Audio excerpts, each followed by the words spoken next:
सुरार्चितलिङ्गं निर्मलभासितशोभितलिङ्गं जन्मज दुःखविनाशकलिङ्गं तत्प्रणमामि सदा शिवलिङ्गम्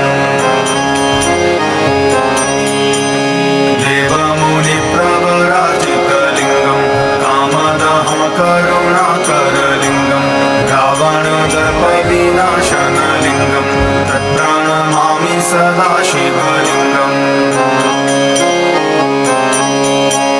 सर्वसुगन्धिसुलेपितलिङ्गं बुद्धिविवर्धनकारणलिङ्गं सिद्धसुरासुरवन्दितलिङ्गं तत्प्रणमामि सदा शिवलिङ्गम्